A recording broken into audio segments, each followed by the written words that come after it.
Programme میں انشاءاللہ اسی کے اوپر دلیل عرض کر کے پھر اور مسائل بھی عرض کریں گے. جوابات کی طرف آتے ہیں. بہن نے کویسچن کیا تھا پچھلے پروگرام میں کہ یہ سنا ہے کہ پائچے اگر فولڈ کر کے نماز پڑھی جائے تو مکروہ ہے، تو کیا یہ باہر فولڈ کرنے سے مکروہ ہوگی یا اندر بھی کر دیں گے تو مکروہ ہوگی؟ دیکھیں یہ دو حدیثیں ہیں. صحابہ کرام علیہم رضوان ارشاد فرماتے ہیں کہ نبی کریم صلی اللہ علیہ وسلم نے کپڑے گھرسنے سے، کپڑے موڑنے سے منع فرمایا. دوسرا ہے کہ نبی کریم صلی اللہ علیہ وسلم نے الٹا کپڑا پہن کر نماز پڑھنے سے منع فرمایا. تو اب آپ غور کر لیں کہ اگر آپ پائچے اندر کرتے ہیں تو موڑنا لازم آیا، باہر کرتے ہیں تو موڑنا پلس الٹا کپڑا دونوں چیزیں لازم آئیں. خلاصہ کلام یہ کہ دونوں فعل مکروہ ہیں. اگر پائچے بڑے ہیں تو ان کو اسی طرح چھوڑ دیں. زیادہ سے زیادہ یہ ہوگا کہ ٹخنے ڈھک جائیں گے. تو شریعت کو دیکھیں اصل مطلوب ہے تکبر سے آزادی. ٹخنے ڈھکوانا یہ شریعت کو مطلوب اور محبوب، اصل مقصود یہ نہیں ہے.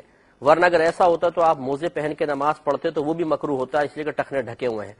اصل یہ ہے کہ نبی کریم صلی اللہ علیہ وسلم یہ چاہتے ہیں کہ انسان کے دل سے تکبر نکلے، اس کے لیے ٹخنوں کو کھولنے کا حکم دیا گیا. لہذا فقہا نے فرمایا کہ اگر کسی نے ٹخنے ڈھکے لیکن دل میں تکبر نہ ہو، تکبرن اس کو نہیں ڈھکا، تو یہ زیادہ سے زیادہ مکروہ تنزیہی بنے گا. یعنی ایسا مکروہ فعل کہ جس کو شریعت ناپسند تو کرتی ہے لیکن اس کا کرنے والا گناہگار نہیں ہوتا. اور وہ جو دو عمل ہیں کہ الٹا کپڑا پہن کے نماز پڑھنا یا کپڑا موڑ کے نماز پڑھنا، وہ مکروہ تحریمی ہے، اس لیے کہ نبی کریم صلی اللہ علیہ وسلم نے سختی سے ان سے منع فرما دیا. جب منع فرما دیا تو اس کا ترک مکروہ تحریمی بنتا ہے اور اس میں انسان گناہگار ہوگا. تو جب دو چیزیں خرابیاں جمع ہو جائیں، مثال کے طور پہ آپ آفس میں گئے ہیں، اب لازم بات ہے کہ آفس کی ریکوائرمنٹ ہے، پینٹ آپ ایسی تو نہیں پہن سکتے کہ آدھی پنڈلی تک اونچی پینٹ آپ سلوا کر آفس جائیں گے، تو یہ تو ممکن نہیں ہے. اب وہاں پہ دو چیزیں جمع ہو گئی، نماز پڑھنا ہے. اب اگر پائچے فولڈ کرتے ہیں مکروہ تحریمی، ایسے چھوڑ کے پڑھتے ہیں مکروہ تنزیہی. قاعدہ ضابطہ یہ ہے کہ جب دو خرابیاں جمع ہو جائیں اور ان کے بغیر انسان کا گزارا نہ ہو کہ ایک کو تو چوائس کرنا ہی پڑے گا، تو بڑی کو چھوڑ دیں، چھوٹی کو اختیار کر لیں. تو امید ہے کہ آپ کو سمجھ میں آ گیا ہوگا. دوسرا بہن نے فرمایا کہ کیا کوئی یہ جو ہم علم دین سیکھتے ہیں کون سا ایسا علم دین ہے؟ اور مفتی اکمل صاحب کی ایک اور کلپ آج کل بڑا عام ہوا ہے، لوگ مجھے بھیجتے رہتے ہیں، میں چاہ رہا ہوں اس کو بھی میں اس کے ساتھ ہی ایڈریس کر دوں. وہ پبلک کو دھوکہ دے رہے ہوتے ہیں، وہ شلوار ٹخنوں سے اوپر کرنے والی جو حدیث ہے نا، اس کے اوپر انہوں نے ایک پورا کلپ سا ریکارڈ کر کے اور پبلک کو دھوکہ دے رہے ہوتے ہیں. جی جرابوں سے نہیں ٹخنے کور ہو جاتے، اگر اللہ کے نبی نے ٹخنے ہی کور کروانے ہوتے تو آپ جرابیں کیوں پہنتے تھے؟ دیکھو ذرا، یعنی یہ عالم ہو کے پبلک کو دھوکہ دے رہے ہیں. اور بھائی اس حدیث میں کہاں لکھا ہوا ہے کہ ٹخنے ننگے ہیں، کہ ٹخنوں سے نیچے کپڑا لٹکانا نہیں ہے. لٹکانا وہ ہوتا ہے جو تہمت باندھی جاتی ہے اوپر سے، وہ لٹکنا ہوتا ہے. جرابیں لٹکائی نہیں جاتی، یہ جرابیں لٹکاتے ہیں اوپر سے، یعنی انہوں نے گھٹنے کے ساتھ جراب باندھ کے لٹکائی ہوتی ہے ایسے کر کے، وہ تو نیچے سے پہنی جاتی ہے. ٹخنے ننگے کرنا مقصد نہیں ہے، مقصد یہ ہے کہ ٹخنوں سے نیچے کپڑا لٹکنا نہیں چاہیے. یہ تکبر کی علامت ہے. سنن ابی داؤد کے اندر حدیث موجود ہے کہ آپ صلی اللہ علیہ وسلم نے فرمایا کہ کپڑے کا ٹخنوں سے نیچے لٹکانا ہی تکبر ہے. یہ آپ کی ڈیفینیشن ہے خود تکبر کی. اور وہ کہتے ہیں جی، وہ یہ کہتے ہیں جی ٹخنے ننگے کرو نماز کے لیے، وہ کہتے ہیں جی کرنے چاہیے، لیکن اگر کوئی نہیں بھی کرتا ہے تو وہ کپڑا اگر فولڈ کر لے گا تو وہ بڑا گناہ ہے. بھئی کپڑا فولڈ کرنا بھی منع ہے. صحیح بخاری کے اندر آپ صلی اللہ علیہ وسلم نے فرمایا کپڑوں کو سمیٹنے سے منع فرمایا، کف صوف سے اس کو کپڑوں کو الٹا کرنے سے منع کیا ہے. یہاں سے بھی نہیں فولڈ کر سکتے، نیچے سے بھی نہیں فولڈ کر سکتے.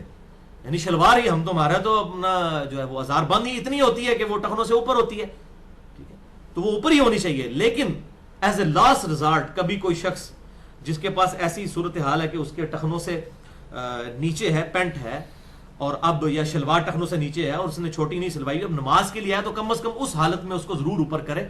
اور وہ کراہتن ظاہر ہے اس بیچارے کو کرنا پڑے گا، کیونکہ سنن ابی داؤد میں یہ صحیح حدیث ہے کہ جس کا کپڑا ٹخنوں سے نیچے ہو اللہ تعالیٰ اس کی نماز قبول نہیں کرتا. یہ حدیث ہے سنن ابی داؤد کے اندر صحیح سند کے ساتھ. شیخ البانی نے اسے ضعیف کہا، وہ ان کی اجتہادی غلطی ہے. جس راوی کے اوپر وہ جرح کرتے ہیں کہ یہ مجہول ہے، ان نون راوی ہے، یہ یاد رکھیے گا جب بھی کوئی محدث جرح کرے نا کسی راوی کے بارے میں کہ یہ جناب مجہول راوی ہے، تو یہ جرح اس وقت تک رہتی ہے جب تک کہ اس کی توثیق ثابت نہ ہو جائے. تو شیخ زبیر لیزئی رحمہ اللہ تعالیٰ، اللہ تعالیٰ کی کروڑوں رحمتیں ہوں، انہوں نے 3-4 محدثین سے اس مجہول راوی کی توثیق ثابت کیا کہ مجہول ان نون نہیں ہے، یہ محدثین کے ہاں نون راوی ہے. لہذا شیخ البانی کا وہ فتویٰ بالکل غلط ہے اس حدیث کے بارے میں. وہ حدیث بالکل ٹھیک ہے. مشکات المصابی میں بھی آپ کو نماز والے چیپٹر میں حدیث مل جائے گی کہ آپ صلی اللہ علیہ وسلم نے فرمایا جس کا کپڑا ٹخنوں سے نیچے ہو اللہ تعالیٰ اس کی نماز قبول نہیں کرتا. لہذا ایز اے لاسٹ ریزارٹ کم از کم نماز کے لیے ہمیں ٹخنوں کو ننگا ضرور کر لینا چاہیے. لیکن یہ ایز اے لاسٹ ریزارٹ ہے، میں اس کی ترغیب نہیں دلا رہا، ایز اے لاسٹ ریزارٹ ہے. ہونی شلوار اوپر ہی چاہیے, اور ہم اسی کی ترغیب لاتے ہیں, اور اکثر الحمدللہ سنت پہ عمل بھی لوگ کرتے ہیں. چھوٹی ہونی چاہیے. ڈاکٹر ذاکر نائک کو دیکھ لیں یار, مجھے بڑی خوشی ہوتی ہے, اس نے پینٹ پہنی ہوئی ہے تو وہ بھی ٹخنوں سے اوپر ہوتی ہے. اور یہاں ہمارے پاکستان میں وہ امام کعبہ غامدی صاحب آئے ہیں, ان کا چوغا بھی جو ہے نا وہ بوٹوں کے نیچے ربڑ رہا ہے. یہ ہمارے امام کعبہ ہیں, یعنی شرم کا مقام ہے. ان لوگوں کو ہم نے فالو کرنا ہے. اور لوگ تو کہیں گے امام کعبہ, یعنی اسی طرح یہ ویٹیکن سٹی کا کوئی پوپ آ جائے تو کرسچن تو کہیں گے نا ہمارا پوپ ہے یہ, تو یہ پوپ کے لیول کی ایک شخصیت ہے نا امام کعبہ. اور جب وہ ٹی وی پہ آ کے پاکستان کے چینلز کے اوپر, جیو کے اوپر, میں نے سلیم صافی کے ساتھ ان کا انٹرویو دیکھا تو ان کے بوٹوں کے اوپر بھی ان کا چوغا لٹک رہا تھا. اور ڈاکٹر ذاکر نائک, اور یہ نہ کہیے گا وہ بیٹھنے کی وجہ سے لٹک رہا تھا, بیٹھی ہوئی حالت میں اوپر ہو جاتی ہے شلوار جب آپ کرسی پہ بیٹھے ہوتے ہیں, اور مزید اوپر ہو جاتی ہے. اور ڈاکٹر ذاکر نائک کو دیکھیں کبھی وہ صوفے پہ بیٹھے ہوتے ہیں تو ان کی آدھی پنڈلی تک پینٹ پہنچ جاتی ہے. یار ڈاکٹر ذاکر نائک کی ٹائی تو ساروں کو چبھتی ہے, حالانکہ اس میں بھی کوئی شرعی مسئلہ نہیں ہے, وہ کوئی سلیب کا نشان نہیں. اگر یہ سلیب کا نشان ہوتا نا تو وہ ویٹیکن سٹی کے پوپ نے بھی یہ ٹائی لٹکائی ہوئی ہوتی. یہ کوئی سلیب کا نشان نہیں ہے, یہ تو سارے ریلیجن کے لوگ پہنتے ہیں. یہ ایک ڈریس ہے جس طرح واسکٹ پہنتے ہیں, یا یہ مولوی جو ہے زرق برق قسم کے کرتے جو پہن رہے ہیں, 10 رنگوں کی قمیضیں ہیں, اور پتہ نہیں اوپر بھی چوغے پہنے ہوتے ہیں. یہ کون سی سنت ہیں جو ان لوگوں نے اڈاپٹ کی ہوئی ہیں؟ عجیب بھڑکیلے لباس. اور بخاری اور مسلم کی متفق علیہ حدیث ہے, ان عورتوں پر لعنت جو مردوں کی شکل اختیار کریں, ان مردوں پہ لعنت جو عورتوں کیسا لباس اور اس طرح کی وضع قطع کریں. اور یہ آج میں نعت خانوں کے لباس دیکھتا ہوں تو شرم آتی. یقین کریں یہ تو نئی نو بیاتا دلہن بھی اس قسم کے لباس نہیں پہن سکتی جو جس قسم کے انہوں نے لباس پہنے ہوتے ہیں. یہ کون سی اسلام کی خدمت ہو رہی ہے؟ تو امام کعبہ کا بھی یہی حال ہے. وہ میں نے دیکھا, مجھے بڑا دکھ ہوا, میں نے کہا یار یہ لوگ کیا کر رہے ہیں, کس طرف جا رہے ہیں. اور پھر وہ حدیث صحیح بخاری سے ایک لے آتے ہیں جی, وہ حضرت ابوبکر صدیق رضی اللہ تعالیٰ عنہ کا تیمم نیچے لٹک جاتا تھا. انہوں نے کہا اللہ کے محبوب صلی اللہ علیہ وسلم میرا تیمم نیچے لٹک جاتا ہے, تو آپ صلی اللہ علیہ وسلم فرمایا کہ ابوبکر خیر ہے, تم تکبر کے طور پہ تو ایسا نہیں کرتے. استغفر اللہ اتوب الیہ. اتنا جھوٹ باندھتے ہیں. وہ حدیث پوری پڑھیں, وہ اس طرح نہیں ہے. انہوں نے کہا یا رسول اللہ صلی اللہ علیہ وسلم میرا پیٹ بڑا ہوا ہے, میری تہمت ٹخنوں سے نیچے چلی جاتی ہے, مگر میں کوشش کر کے اسے فوراً اوپر کر لیتا ہوں, لیکن بسا اوقات نیچے ڈھلک جاتی ہے, چند سیکنڈز کے لیے نیچے چلی جاتی ہے, وہ پیٹ کی وجہ سے. یعنی ایک بندے کی ہے ہی جو ہے وہ ٹخنوں سے اوپر ہے, چلتے پھرتے کبھی نیچے چلی گئی. انہوں نے اس میں الفاظ ہیں, مگر یہ کہ میں پورا خیال کرتا ہوں کہ واپس کر لوں. تو وہ اتنے ڈرنے والے تھے کہ وہ چند سیکنڈز کے لیے جو نیچے جاتی ہے اس پہ تو میری گرفت نہیں ہوگی. تو اس پہ اللہ کے نبی نے کہا ہے کہ آپ تکبر کے طور پہ نیچے نہیں کر رہے ہوتے, آپ کے تو پیٹ کی وجہ سے نیچے چلی جاتی ہے, اور آپ اوپر کر لیتے ہیں جب دوبارہ, تو آپ پہ کوئی گرفت نہیں ہے. اب دیکھیں یہ بات کیا تھی, اور پکڑ کے جناب اس کو انہوں نے بنا دیا جناب خیر ہے, حضرت بکر کی بھی نیچے ہی رہتی تھی. توبہ توبہ. یہ اصل میں بغض ہے بیسیکلی, چونکہ کتاب و سنت کے منہج کے لوگ اس سنت کو اڈاپٹ کرتے ہیں, وہ اپنے ٹخنوں کو ننگا رکھتے ہیں, کیونکہ بخاری اور مسلم کی کتنی حدیثیں موجود ہیں اس کی ترغیب میں, یہ مرد کی نشانی ہے. اور ڈاکٹر ذاکر نائک نے ایک لیکچر بھی دیا ہے, if label shows your intent wear it. اگر مسلمانوں کا گیٹ اپ یہ شو کرتا ہے کہ وہ مسلمان ہے تو ان کو کرنا چاہیے. اس میں 3 چیزیں انہوں نے ڈکلیئر کی ہیں, ایک ٹوپی, سر کا ڈھانپنا, ایک داڑھی, اور دوسرا داڑھی, اور تیسرا شلوار کا یا پینٹ کا ٹخنوں سے اوپر ہونا. یہ 3 ایک مسلمان مرد کی نشانی ہے. تو آپ اس کے ضد میں آئے ہوئے ہیں, صرف اس وجہ سے کر رہے ہیں. جیسے کہ اہل حدیث نے بھی ضد بنائی ہوئی ہے کہ پگڑی نہیں پہننی. ان کے علماء, امام کعبہ کو بھی آپ دیکھ لیں, اس نے بھی سرخ رومال رکھا ہوتا ہے, وہ عرب کی ٹریڈیشن ہے, سنت نہیں ہے. سنت تو پگڑی باندھ رہے ہیں. بخاری اور مسلم میں کتنی حدیثیں موجود ہیں, کالی پگڑی کے اوپر, سفید پگڑی کے اوپر. لیکن انہوں نے اپنی عرب ٹریڈیشن, اور یہاں بھی جو ان کے مولوی ان کو فالو کر رہے ہیں, انہوں نے بھی وہ رومال اور اس قسم کے نا پورے ایسے کر کے بنائے ہوتے ہیں. پگڑی نہیں پہنیں گے کیونکہ بریلوی دیوبندی پہنتے ہیں, وہ کہتے ہیں نہیں وہ پہنتے ہیں, ہم نہیں پہنیں گے, چاہے سنت بھی ہو تو خیر ہے. ہاں جب مناظرہ ہوگا پھر کہیں گے جی بخاری مسلم میں آتا ہے کہ اللہ کے محبوب صلی اللہ علیہ وسلم موزوں پر بھی مسح کر لیتے تھے اور پگڑی پہ بھی مسح, اس ٹائم پگڑی آ جاتی ہے بیچ میں. آج بریلوی دیوبندی پگڑی اتار دیں, ننگے سارے ہو جائیں, سب سے پہلے حدیثوں نے پگڑی باندھ لینی ہے. کو ضد میں ہے نا سارا کام, ادھر بھی کام ضد میں ہے, ادھر بھی ضد میں. تو سب سے بڑی لعنت اور ضد اور ہٹ درمی وہ فرقہ واریت ہے جو انسان کو حق بات قبول نہیں کرنے دیتی. تو ہم بتا رہا تھا مفتی اکمل صاحب جو اس میں کہہ رہے ہیں کہ جناب وہ جرابیں بھی آپ جو موزے پہنتے ہیں اس میں بھی تو ٹخنے ڈھک جاتے ہیں. بھائی یہ تو حدیث ہی نہیں ہے, کس کو دھوکہ دے رہے ہو؟ وہ تو ٹخنے سے لٹکانے کے بارے میں ہے, ٹخنے ننگے کرنا مقصد نہیں ہے. مقصد یہ ہے کہ جو اوپر آزار باندھی ہوئی ہے وہ ٹخنوں سے اوپر ہونی چاہیے ایک مرد کے لیے. ورنہ صحیح مسلم میں حدیث موجود ہے, بخاری میں بھی موجود ہے, آپ صلی اللہ علیہ وسلم میں اللہ تعالیٰ قیامت والے دن کسی ایسے شخص کی طرف نگاہ رحمت بھی اٹھا کر نہیں دیکھے گا, اس کو پاک بھی نہیں کرے گا, اس سے کلام بھی نہیں کرے گا جس کا کپڑا ٹخنوں سے نیچے تکبر کے طور پر ہوا. یہ بات ٹھیک ہے کہ تکبر کی شرط کے ساتھ ہے, لیکن سنن ابی داؤد میں جو حدیث ہے نا کہ ٹخنوں سے کپڑا نیچے کرنا ہی تکبر ہے, یہ آپ صلی اللہ علیہ وسلم نے اس کو خود تکبر ڈیفائن کیا ہے.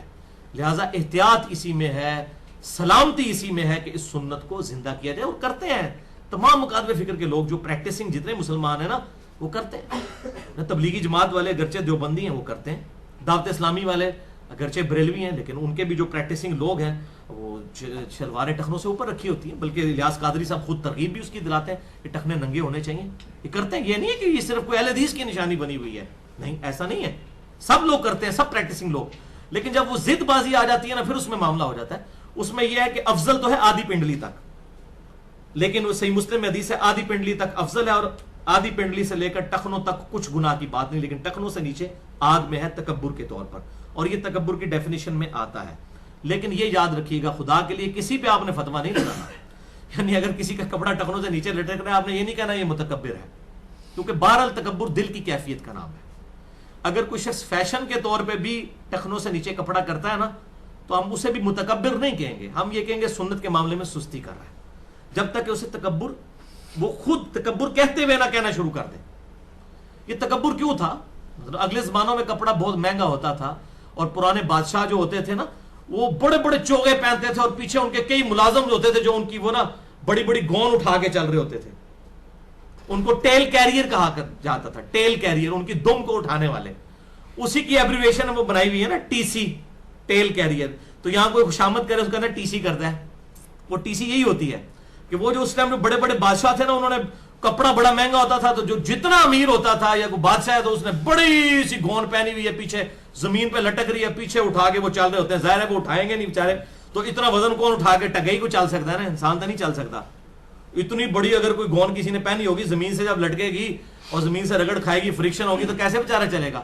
تو پیچھے اٹھا کے وہ ٹیل کیریئر ٹی سی, تو وہ تکبر کی علامت اس وقت سمجھی جاتی تھی. اس لیے آپ صلی اللہ علیہ وسلم نے اس کو اس طریقے سے سنت قرار دے دیا. اور اس میں اگر کسی کو پھر بھی یقین نہ ہے تو اس کے لیے پھکی ہے, ان سے پوچھیں جو آپ رمل کرتے ہیں, جو بخاری اور مسلم میں آتا ہے کہ طواف کے جو عمرے والا طواف ہے جس میں آپ نے احرام پہنا ہو اس کے پہلے 3 چکروں میں اکڑ کے چلنا ہے, وہ کس لیے چلا جاتا تھا؟ وہ اس کا کانٹیکسٹ بخاری مسلم پڑھ کے دیکھ لیں. مشرکین عرب کہتے تھے مدینہ جو ہے وہ بیماریوں کی سرزمین ہے, اور صحابہ جو ہے وہ بیمار حالت میں آئے ہوں گے, تو رسول اللہ نے حکم دیا کہ تم نے اکڑ کے چلنا ہے. تو اب کیا ہم کوئی ادھر کسی کافروں کو دکھانے کے لیے اکڑ کے چلتے ہیں؟ لیکن سنت آج تک زندہ ہے, سنت تو نہیں چھوڑ سکتے ہم کہ جی اس زمانے کے لیے تھا. تو جب شلوار ٹخنوں سے اوپر کرنے کی باری آتی ہے کہتے ہیں اس زمانے کے لیے تھا. تو دکھائیں کہ رسول اللہ نے یہ فرمایا ہوگا یہ اس زمانے کے لیے, اور ہر حدیث کو توڑ موڑ کے تو مفتی اکمل صاحب پیش کر رہے ہوتے ہیں صرف اپنے فرقے کی حفاظت کے لیے. میں یعنی یہ جتنا میں نے غصہ مفتی صاحب پہ نکالا ہے نا, یہ اپنی ذات کے لیے واللہ نہیں نکالا, رسول اللہ کی محبت میں نے ان پہ غصہ نکالا. ورنہ یقین کریں میرے وہ استاد بھی ہیں, یعنی 96 میں جب میں انجینئرنگ یونیورسٹی میں پڑھتا تھا ان دنوں وہ بھی درس نظامی شروع کر رہے تھے, تو میں نے ان کے ساتھ اعتکاف بھی کیا واقعات کے اندر. یہ ویڈیو چونکہ ریکارڈ ہو رہی ہے تو وہ پہچان بھی لیں گے یہ کون ہے, جو اس وقت تھا اب گمراہ ہو چکا ہے, ٹھیک ہے. تو مسئلہ ہے کہ ہم ان کی بڑی عزت کرتے ہیں, بہت کچھ ان سے سیکھا ہے, ٹھیک ہے. وہ بڑی ینگ ایج میں بڑے انٹیلیجنٹ آدمی تھے, اللہ تعالیٰ ان تک حق پہنچائے. اور میں نے جو انہوں نے استانت کے اوپر کتاب لکھی تھی اس کے رد میں جو میرا مسئلہ نمبر 3 ریکارڈ ہوا ہے وہ بھی مفتی صاحب نے اس میں لکھا ہوا ہے کہ دیکھیں جی جب آپ امی سے آ کے روٹی مانگتے ہیں تو شرک نہیں ہو جاتا, یہ بھی تو مدد مانگ رہے ہیں, دیکھو کیا پبلک کو دھوکہ دے رہے ہیں. او بھائی میرے یہ تو ظاہری اسباب ہے مفتی صاحب, وَتَعَاوَنُوا عَلَى الْبِرِّ وَالتَّقْوَىٰ وَلَا تَعَاوَنُوا عَلَى الْإِثْمِ وَالْعُدْوَانِ, نیکی اور پرہیزگاری کے کاموں میں ایک دوسرے کی مدد کرو اور برائی کے کاموں میں مت کرو. میں نے پورا جواب دیا پھر اس لیکچر کے اندر احادیث اور قرآن کی آیات کے ساتھ کہ آپ اس طریقے سے کھلواڑ کرتے ہیں, لوگوں کو یہ مثالیں دیتے ہیں. بھائی اس کو کون شرک کہتا ہے؟ ہاں اس صورت میں ہوگا کہ آپ کی امی سامنے نہیں بیٹھی ہوئی ہیں, وہ بغداد شریف میں دفن ہے قبر کے اندر, اور آپ کہتے ہیں امی مجھے روٹی دے دیں, پھر ہم آپ کو کہیں گے کہ آپ نے شرک کیا.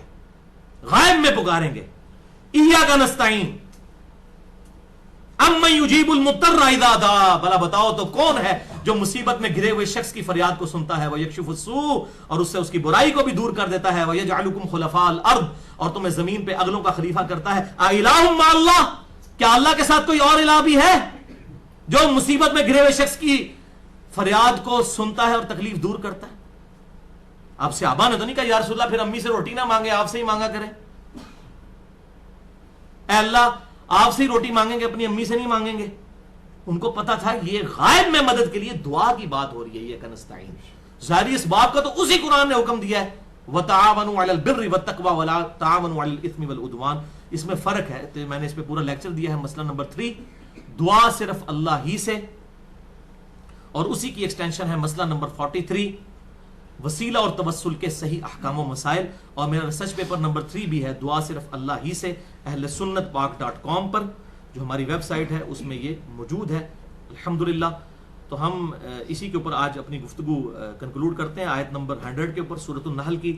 بہرحال یہ مفتی صاحب کے حوالے سے مجھے کافی ایمیلز آ رہی تھی، میں نے کہا کہ ایک دفعہ تو مفتی صاحب تک حق بات، مفتی اکمل صاحب چونکہ آج کل بڑے QTV کے اوپر مشہور بھی ہیں، بڑی اچھی طریقے سے گفتگو کرتے ہیں، لیکن جہاں جہاں ڈنڈی ماریں گے تو پھر ہم تو کوشش کریں گے کہ ایک مسلمان دوسرے مسلمان، میں ان کو مسلمان ہی سمجھتے ہوئے ان تک حق بات پہنچا رہا ہوں کہ اللہ کے محبوب صلی اللہ علیہ وسلم کی سنت کا اس طریقے سے فرقوں کو بچانے کے لیے مذاق نہ اڑایا جائے، بلکہ حق بات قبول کی جائے اور حق بات لوگوں کو بتائی جائے، ادھوری بات آدھی بات بتا کے پبلک کو دھوکہ نہ دیا جائے، بلکہ حق بات بتائیں دلائل کے ساتھ۔ اب یہ ہمارا انشاءاللہ ویڈیو کلپ ہزاروں لوگوں تک پہنچے گا تو پھر یہ ان کے اوپر ادھار ہوگا کہ وہ ان باتوں کا جواب دیں، جو یہ 3-4 میں نے باتیں ان کی پوائنٹ آؤٹ کی ہیں، کرنے کو تو سینکڑوں کی جا سکتی ہیں، لیکن یہ 2-3 موٹی موٹی باتیں تھیں جو بڑے عرصے سے ادھار تھیں، اور وہ یہ بڑا اچھا موقع تھا کہ اللہ تعالیٰ فرماتا ہے سورۃ النحل آیت نمبر 100 انما سلطانہ علی الذین یتولونہ، بے شک شیطان پہ تو انہی لوگوں کا زور چڑھتا ہے جو خود اس کے ساتھ دوستی گانٹ لیتے ہیں، والذین ہم بہ مشرکون، اور ان لوگوں کے ساتھ اس کا زور چل جاتا ہے جو اللہ تعالیٰ کے ساتھ اور ہستیوں کو شریک ٹھہرا لیتے ہیں، اس کو اللہ کے ساتھ شیطان کو شریک ٹھہراتے ہیں۔ اللہ تعالیٰ سے دعا ہے جو حق بات میں نے کہی اللہ تعالیٰ ہمارے دلوں میں راسخ فرمائے، اگر جذبات میں میرے منہ سے کوئی غلط بات نکل گئی اللہ تعالیٰ ہمارے دلوں سے معاف کر دے، ہمیں کتاب و سنت کی تعلیمات پر عمل کر کے دوسرے بھائیوں تک پہنچانے کی توفیق عطا فرمائے۔ سبحانک اللہم و بحمدک اشہد ان لا الہ الا انت استغفرک و اتوب الیک وما علینا الا البلاغ المبین۔